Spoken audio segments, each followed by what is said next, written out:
ಗುರುಭ್ಯೋ ನಮಃ. ಶ್ರೀಮಾತ್ರೇ ನಮಃ.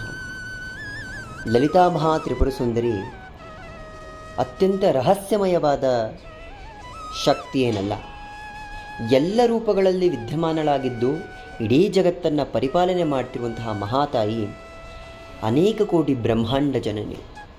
ಅಂಥ ಮಹಾತಾಯಿ ಯಾರನ್ನಾದರೂ ಒಬ್ಬರನ್ನು ಆಯ್ಕೆ ಮಾಡಿಕೊಳ್ತಾಳೆ ಅಂದರೆ ಅದು ಅವಳ ಇಚ್ಛೆ ಅಲ್ಲ.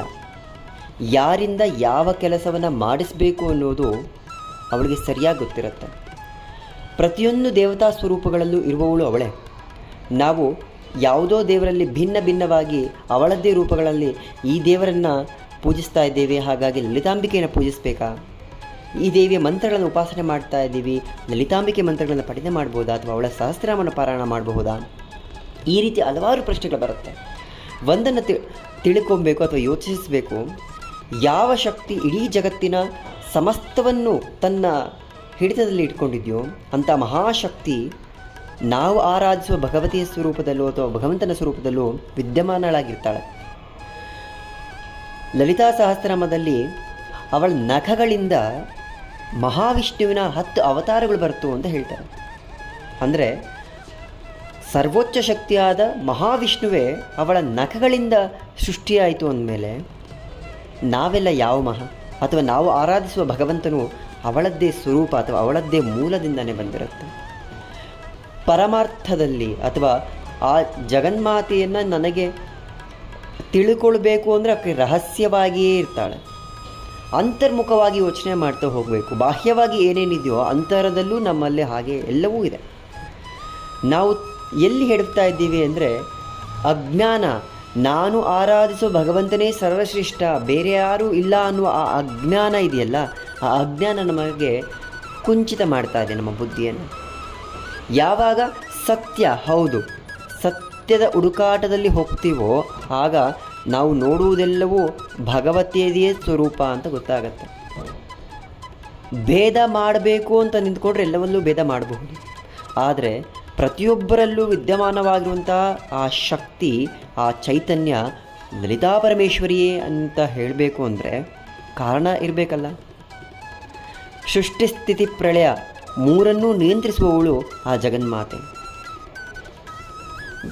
ಹಾಗಾಗಿ ಲಲಿತಾ ಸಹಸ್ರನಾಮದಲ್ಲಿ ಸಾಕಷ್ಟು ಉದಾಹರಣೆಗಳು ಸಿಗುತ್ತೆ ನಮಗೆ. ಬ್ರಹ್ಮ ಸ್ವರೂಪದಲ್ಲಿ ನಿಂತು ಸೃಷ್ಟಿಯನ್ನು ಮಾಡ್ತಾಳೆ, ವಿಷ್ಣುವಿನ ಸ್ವರೂಪದಲ್ಲಿ ನಿಂತು ಪಾಲನೆಯನ್ನು ಮಾಡ್ತಾಳೆ, ಶಿವಸ್ವರೂಪದಲ್ಲಿ ನಿಂತು ಲಯವನ್ನು ಮಾಡ್ತಾಳೆ. ಆ ಶಕ್ತಿ ಆ ಜಗನ್ಮಾತೆಯತ್ತೆ. ಒಂದನ್ನು ಅರ್ಥ ಮಾಡ್ಕೊಳ್ಳಿ, ನಮ್ಮ ಹತ್ರ ಸಿರಿ ಸಂಪತ್ತಿದೆ, ವಿದ್ಯೆ ಇದೆ, ದೇಹದಲ್ಲಿ ಶಕ್ತಿ ಇಲ್ಲ ಅನ್ನೋವಾಗ ನಾವು ಎದ್ದು ಓಡಾಡಲಿಕ್ಕೂ ಸಾಧ್ಯ ಇಲ್ಲ. ಆವಾಗ ಅಯ್ಯೋ ನನ್ನ ದೇಹದಲ್ಲಿ ಶಕ್ತಿ ಇದ್ದರೆ ಸಾಕು, ಇದು ಯಾವುದೂ ಬೇಡ ಅಂತೀವಿ. ಶಕ್ತಿ ಅದೇ ಪರಾಶಕ್ತಿ. ಪರ ಎಲ್ಲವನ್ನೂ ಮೀರಿದ್ದು. ಯಾವುದು ಸೃಷ್ಟಿಯ ಮೊದಲಿತ್ತು ಅಥವಾ ಯಾವುದು ಸೃಷ್ಟಿಯ ಅಂತ್ಯವಾದ ಮೇಲೂ ಇರುತ್ತೋ ಅದು ಪರ. ಆ ಪರಾಶಕ್ತಿ ಸಾಕಾರ ಮೂರ್ತಿಯಾಗಿ ನಿಂತ್ಕೊಂಡಾಗ ಲಲಿತಾ ಪರಮೇಶ್ವರಿ ಆಗ್ತಾಳೆ. ಲಲಿತಾ ಮಹಾ ತ್ರಿಪುರ ಸುಂದರಿಯಾಗಿ ನಿಂತ್ಕೊಳ್ತಾಳೆ. ಆತ್ಮಕ್ಕೂ ಹತ್ತಿರವಿರುವವಳವಳು. ಅವಳ ಹೆಸರನ್ನು ಸ್ಮರಣೆ ಮಾಡ್ತಾ ಇದ್ರೇ ಆತ್ಮಕ್ಕೊಂದು ಆನಂದ. ಲಲಿತಾ ಪರ ಭಟ್ಟಾರಿಕೆಯನ್ನು, ಮಹಾ ತ್ರಿಪುರ ಸುಂದರಿಯನ್ನು ಸ್ಮರಣೆ ಮಾಡೋದಿದೆಯಲ್ಲ, ಅದು ಕೂಡ ಅವಳಿಚ್ಛೆ ಇರಬೇಕು. ಇಚ್ಛಾ ಜ್ಞಾನ ಕ್ರಿಯಾಶಕ್ತಿ ಸ್ವರೂಪಿಣಿ. ಎಲ್ಲ ಸ್ಥಿತಿಗಳಲ್ಲೂ ಇರುತ್ತಾಳೆ. ಬಾಲ್ಯಾವಸ್ಥೆಯಲ್ಲಿ ನಾವು ಸುಪ್ತಾವಸ್ಥೆಯಲ್ಲೇ ಬದುಕಿರ್ತೀವಿ, ಯಾವುದರ ಅರಿವು ಇರೋದಿಲ್ಲ ನಮಗೆ. ಯಾವಾಗ ಬುದ್ಧಿ ಬರುತ್ತೆ ಪ್ರಜ್ಞೆಯ ಸ್ಥಿತಿಗೆ ಬರ್ತೀವಿ, ಎಲ್ಲವನ್ನು ಪ್ರಶ್ನೆ ಮಾಡಲಿಕ್ಕೆ ನಿಂತ್ಕೊತೀವಿ. ಈ ಎರಡೇ ಸ್ಥಿತಿಯಲ್ಲಿ ನಾವು ಬದುಕಿರ್ತೀವಿ. ತುರ್ಯಾವಸ್ಥೆ, ಅದನ್ನೂ ಮೀರಿದ ವ್ಯವಸ್ಥೆ, ಆ ಒಂದು ಅವಸ್ಥೆ ತುರ್ಯಾವಸ್ಥೆ, ಮನಸ್ಸಿರದ್ದೇ ಸ್ಥಿತಿ. ಆ ಅವಸ್ಥೆಯಲ್ಲಿ ನಿಂತ್ಕೊಂಡಾಗ ಮಾತ್ರ ಜಗತ್ತಿನ ಸತ್ಯ ಅರಿವಾಗತ್ತೆ. ಅಲ್ಲಿ ಹೋಗುವುದೇ ಸಾಧನೆ, ಅದೇ ಸಮಾಧಿ ಸ್ಥಿತಿ. ಬೇರೆ ಬೇರೆ ವಿಧಾನಗಳಲ್ಲಿ ಬೇರೆ ಬೇರೆ ಸಾಧನೆಯ ಮೂಲಕ ತಲುಪುವ ಕೊನೆಯ ಅವಸ್ಥೆಯೇ ತುರ್ಯಾವಸ್ಥೆ. ಅದಕ್ಕೆ ಪ್ರತಿಯೊಂದಕ್ಕೂ ಲಲಿತಾ ಸಹಸ್ರನಾಮವನ್ನು ಯಾಕೆ ಉದಾಹರಣೆಗೆ ತಗೊಳ್ತೀವಿ ಅಂದರೆ, ಲಲಿತಾ ಸಹಸ್ರನಾಮದಲ್ಲಿ ಇಲ್ಲದೇ ಇರುವಂತಹ ಯಾವುದೇ ವಿಷಯವೇ ಇಲ್ಲ. ಸುಪ್ತ ಪ್ರಾಜ್ಞಾತ್ಮಿಕ ತುರ್ಯ ಸರ್ವ ಅವಸ್ಥ ವಿವರ್ಜಿತ. ಎಲ್ಲ ಅವಸ್ಥೆಗಳಲ್ಲಿ ಮನಸ್ಸಿನ ಅವಸ್ಥೆಗಳದು. ಸಬ್ಕಾನ್ಷಿಯಸ್ ಮೈಂಡ್, ಕಾನ್ಷಿಯಸ್ ಮೈಂಡ್, ಎಲ್ಲ ಆ ಅವಸ್ಥೆಗಳಲ್ಲೇ ನಾವು ಬದುಕಿರ್ತೀವಿ. ಯಾವುದೋ ಥೆರಪಿ ಬೇಕು, ಯಾವುದನ್ನು ಕ್ಲಾಸಸ್ಗೆ ಹೋಗಬೇಕು, ಮೆಡಿಟೇಷನ್ ಮೂಲಕ ನಾವು ಅದು ಸ್ಥಿತಿಗೆ ತಲುಪಬೇಕು. ಆ ಹಂತಕ್ಕೆ ನಾವು ಬಂದಿದ್ದೀವಿ ಅಂದರೆ ಮತ್ತೊಬ್ಬರ ಮೇಲೆ ನಾವು ಅವಲಂಬಿತರಾಗಿದ್ದೀವಿ. ಭಗವಂತನನ್ನು ಸ್ಮರಿಸೋದಕ್ಕೂ ಕ್ಲಾಸಿಗೆ ಹೋಗಬೇಕು ಅಥವಾ ನಾನೊಂದಿಷ್ಟು ಫೀಸ್ ಕಟ್ಟಬೇಕು, ಆ ಅವಸ್ಥೆ ಇದೆಯಲ್ಲ, ಅದಕ್ಕಿಂತ ಕೆಟ್ಟ ಪರಿಸ್ಥಿತಿ ಬೇರೆ ಯಾವುದೂ ಇಲ್ಲ. ಅಂತರ್ಮನವಾಗಿ ಯೋಚನೆ ಮಾಡಿ, ನಿಮಗೆ ಯಾವ ದೇವರು ಇಷ್ಟನೋ ಆ ಭಗವಂತನಲ್ಲೇ ಸ್ಮರಿಸಿ. ಎಲ್ಲ ದೇವತೆಯರಿಗೆ ಇಷ್ಟವಾದ ಸ್ತೋತ್ರ ಲಲಿತಾ ಸಹಸ್ರನಾಮ. ಅದನ್ನು ಪಾರಾಯಣ ಮಾಡೋದ್ರಿಂದ ನಾವು ಆರಾಧಿಸೋ ಭಗವಂತನು ಅವನ ಅನುಗ್ರಹವು ಪ್ರಾಪ್ತಿಯಾಗುತ್ತೆ. ಅರ್ಥ ಮಾಡಿಕೊಂಡು ನಾನೇನೋ ಜ್ಞಾನವನ್ನು ತಗೊಳ್ಬೇಕು ಅನ್ನೋ ಕಾರಣಕ್ಕೆ ಲಲಿತಾ ಸಹಸ್ರನಾಮದ ಪಠನೆ ಬೇಡ. ಆ ತುರ್ಯಾವಸ್ಥೆಗೆ ತಲುಪಬೇಕು ಅಥವಾ ಜಗನ್ಮಾತೆ ಅನುಗ್ರಹ ಪ್ರಾಪ್ತಿಯಾಗಬೇಕು ಅನ್ನೋ ಕಾರಣಕ್ಕಾದರೂ ಪಠನೆಗೆ ನಿಂತ್ಕೊಳ್ಬೇಕು. ಹೇಳಿದಷ್ಟು ಸುಲಭ ಅಲ್ವೇ ಅಲ್ಲ. ನಾನೇನೋ ಹೇಳ್ತಾ ಇದ್ದೀನಿ ಮಾಡಬಹುದು ಅಲ್ಲ. ಯಾವುದೋ ಒಬ್ಬ ವ್ಯಕ್ತಿ ತನ್ನ ನಾಮವನ್ನು ಸ್ಮರಣೆ ಮಾಡಬೇಕು ಅಂತ ಆ ಜಗನ್ಮಾತೆಗೆ ಇಚ್ಛೆ ಇದ್ದರೆ ಮಾತ್ರ ಅವನಿಗೆ ಅದನ್ನು ಹೇಳ್ತಾಳೆ, ಅಥವಾ ನೇರವಾಗಿ ಅಥವಾ ಮತ್ತೊಬ್ಬರ ಮೂಲಕ ಹೇಗೋ ನಮ್ಮ ಚಿತ್ತಕ್ಕೆ ತಲುಪ್ತಾಳೆ, ಬುದ್ಧಿಗೆ ಹಾಕ್ತಾಳೆ. ಇದು ನೋಡು ಲಲಿತಾ ಸಹಸ್ರನಾಮ ಇದೇ, ಇದನ್ನು ಪಾರಾಯಣ ಮಾಡು. ಅದೇ ಅವಳು ಕೊಡುವ ಸೂಚನೆ. ಯಾರದ್ದೋ ಮೂಲಕ ಹೇಳಿಸ್ಬೋದು, ಅವಳೇ ಬಂದು ಹೇಳಲಿಕ್ಕೆ ಸಾಧ್ಯವೂ ಇಲ್ಲ. ಆ ಜಗನ್ಮಾತೆಯನ್ನು ನಾವು ತಿಳಿದುಕೊಳ್ಬೇಕು ಅಂತ ಅಂತರ್ಮುಖವಾಗ್ತಾ ಹೋಗಬೇಕು. ಅಂತರ್ಮುಖ ಯಾವಾಗ ಆಗೋದಿಲ್ವೋ ಬಹಿರ್ಮುಖವಾಗಿ ನಾವು ಪೂಜೆ ಮಾಡ್ತಾ ಹೋಗ್ತೀವಿ. ಆ ಬಹಿರ್ಮುಖದಿಂದವೇ ಅಂತರ್ಮುಖ ಸಾಧ್ಯ. ಮನೆಯಲ್ಲಿ 10 ನಿಮಿಷ ಪೂಜೆ ಮಾಡಲಿಕ್ಕೆ ಕೂತ್ಕೊಂಡ್ರೆ ಆ 10 ನಿಮಿಷವೂ ಮನಸ್ಸು ಉಲ್ಲಾಸದಿಂದನೇ ಇರುತ್ತೆ. ಯಾವುದೋ ಮ್ಯಾನಿಫೆಸ್ಟೇಷನ್ ಕ್ಲಾಸಿಗೆ ಹೋಗಿ ಕಲಿಯೋದಲ್ಲ. ಮ್ಯಾನಿಫೆಸ್ಟೇಷನ್ ಎಲ್ಲಿದೆ? ಮನೆಯಲ್ಲಿ ನೀನು 10 ನಿಮಿಷನೋ ಅಥವಾ ಒಂದು ಅರ್ಧ ಗಂಟೆನೋ ಲಲಿತಾ ಸಹಸ್ರನಾಮದ ಪಾರಾಯಣ ಮಾಡ್ತಾ ಆ ಶಬ್ದಗಳಲ್ಲೇ ನಿನ್ನನ್ನು ನೀನು ತೊಡಗಿಸಿಕೊಂಡ್ರೆ ದಟ್ ಈಸ್ ದ ಮ್ಯಾನಿಫೆಸ್ಟೇಷನ್. ನನಗೇನು ಬೇಕು ಅದನ್ನು ಮ್ಯಾನಿಫೆಸ್ಟ್ ಮಾಡ್ಕೊಳ್ಬಹುದು.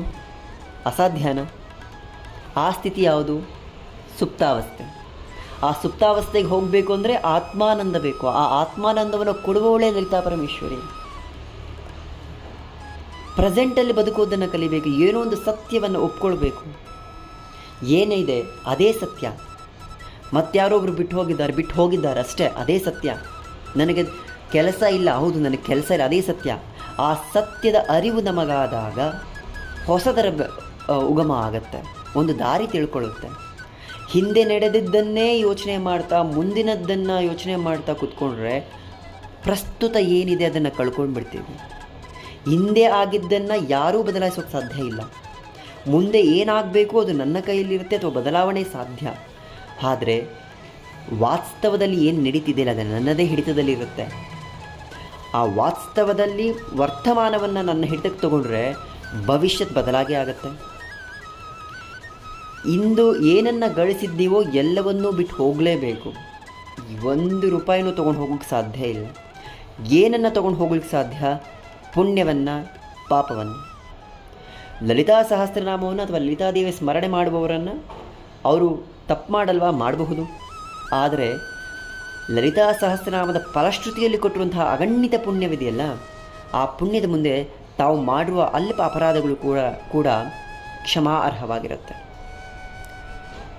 ಲಲಿತಾ ಸಹಸ್ರನಾಮವನ್ನು ಕ್ಯೂರಿಯಾಸಿಟಿಗೆ ತೆಗೆದು ನೋಡಿ. ಅದೊಂದು ಕಥಾನಕ, ಅದೊಂದು ಅದ್ಭುತವಾದ ವಾಗ್ದೇವಿಯರ ಸೃಷ್ಟಿ. ಅದು ಅವಳದ್ದೇ, ಆ ತಾಯಿಯ ನಿರ್ದೇಶನದಂತೆ ಮಾಡಿದಂಥದ್ದು. ಎಷ್ಟು ಲಲಿತಾ ಸಹಸ್ರನಾಮಗಳಿದೆ. ಬ್ರಹ್ಮಕೃತ ಲಲಿತಾ ಸಹಸ್ರನಾಮ ಇದೆ, ಶಿವಕೃತ ಲಲಿತಾ ಸಹಸ್ರನಾಮ ಇದೆ. ನಾರದ ತಂತ್ರದಲ್ಲಿ ನಮಗದೊಂದು ಅಲ್ಲೂ ಲಲಿತಾ ಸಹಸ್ರನಾಮದ ಉಲ್ಲೇಖ ಬರುತ್ತೆ. ಎಲ್ಲ ಲಲಿತಾ ಸಹಸ್ರನಾಮಗಳಿಗಿಂತ ವಾಗ್ದೇವಿಯರು ಹೇಳಿದಂಥ ಲಲಿತಾ ಸಹಸ್ರನಾಮಕ್ಕೆ ಯಾಕೆ ನಾವು ಅಷ್ಟೊಂದು ಮಹತ್ವವನ್ನು ಕೊಡ್ತೀವಿ ಅಂದರೆ, ಆ ಲಲಿತಾ ಸಹಸ್ರನಾಮ ಜಗನ್ಮಾತೆಯ ಮುಂದೆ ಅವಳೇ ನಿರ್ದೇಶನ ಕೊಟ್ಟು ಮಾಡಿಸಿದ್ದು. ಎಷ್ಟೋ ಜನಕ್ಕೆ ಅದರ ಅರಿವೇ ಇಲ್ಲ. ಲಲಿತಾ ಸಹಸ್ರನಾಮ ಕೇವಲ ಶ್ರೀಮಾತಾ ಶ್ರೀ ಮಹಾರಾಜ್ನಿ ಮಾತ್ರ ಅಂದ್ಕೊಂಡಿದ್ರು. ಅಲ್ಲ, ಇನ್ನೂ 3-4 ಲಲಿತಾ ಸಹಸ್ರನಾಮಗಳಿದೆ. ಅದೆಲ್ಲದರಲ್ಲೂ ಇದು ವಿಶೇಷವಾಗಿದೆ. ಯಾಕೆ? ಇದರಲ್ಲಿ ಅತ್ಯಂತ ರಹಸ್ಯಮಯವಾದ ಇಡೀ ಬ್ರಹ್ಮಾಂಡದ ಸಕಲ ಚೇತನಾಶಕ್ತಿಯನ್ನು ಅದರಲ್ಲಿ ಅಡಗಿಸಿಟ್ಟಿದ್ದಾಳೆ ತಾಯಿ. ಬೇರೆ ದೇವತೆಗಳು ಹಾಡಿದ್ದು ಜಗನ್ಮಾತೆಯ ಪ್ರೀತಿಗೋಸ್ಕರ, ಅವಳ ಅನುಗ್ರಹ ಪ್ರಾಪ್ತಿಗೋಸ್ಕರ. ಜಗನ್ಮಾತೆ ತನ್ನ ಅನುಗ್ರಹ ಎಲ್ಲಿದೆ ಅಂದರೆ ವಾಗ್ದೇವಿಯರ ಮೂಲಕ ಅವಳು ರಚಿಸಿದಂತಹ ಸಹಸ್ರನಾಮದಲ್ಲಿದೆ. ಪಾರಾಯಣ ಮಾಡ್ತಾ ಕೂತ್ಕೊಂಡಾಗ ಮನಸ್ಸು ಆನಂದಭರಿತವಾಗುತ್ತೆ. ಇನ್ನೇನೂ ಬೇಡ ಜಗತ್ತಲ್ಲಿ ಅನಿಸುತ್ತೆ. ಆದರೂ ನಾವು ಬಯಸಿದ್ದೆಲ್ಲವೂ ಆ ತಾಯಿ ಕೊಡ್ತಾಳೆ.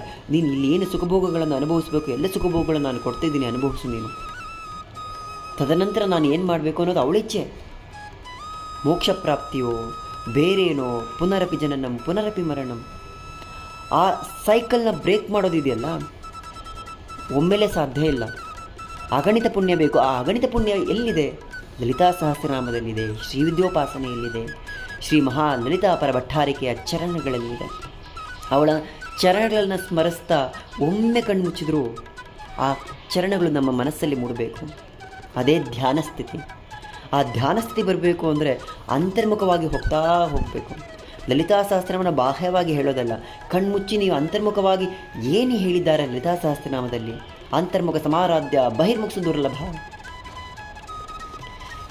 ಎಲ್ಲವನ್ನೂ ಹೇಳ್ತಾ ಹೋಗ್ತಾರೆ. ಏನೇನು ಮಾಡ್ಕೊಳ್ಬೇಕು, ಷಟ್ಚಕ್ರಗಳ ವಿವರಣೆ ಕೊಡ್ತಾರೆ. ಎಷ್ಟು ಅದ್ಭುತವಾಗಿದೆ ಅಂದರೆ ರಹಸ್ಯದಲ್ಲೇ ರಹಸ್ಯ ಆ ಗ್ರಂಥ. ಅದನ್ನು ಅರ್ಥ ಮಾಡ್ಕೊಳ್ಳೋಕೆ ಯಾರಿಗೂ ಸಾಧ್ಯ ಇಲ್ಲ.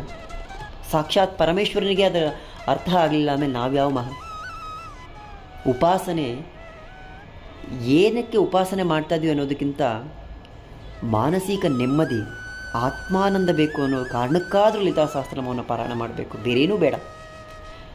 ಕೋಟಿಗಟ್ಟಲೆ ದುಡ್ಡಿರುತ್ತೆ, ಮನಸ್ಸಿನಲ್ಲಿ ನೆಮ್ಮದಿ ಇರೋದಿಲ್ಲ. ಆ ನೆಮ್ಮದಿ ಬೇಕು, ಲಲಿತೆಯನ್ನು ಆಶ್ರಯಿಸಬೇಕು. ಲಲಿತೆಯನ್ನು ಆಶ್ರಯಿಸಿದವರಿಗೆ ಬೇಜಾರಾಗೋದಿಲ್ಲ, ದುಃಖವಾಗೋದಿಲ್ಲ. ಯಾಕಂದರೆ ಅವಳ ಹೆಸರಲ್ಲೇ ಇದೆ ಆನಂದ, ಪರಮಾನಂದ. ಅದು ಶ್ರೀಮಾತ್ರೇ ನಮಃ.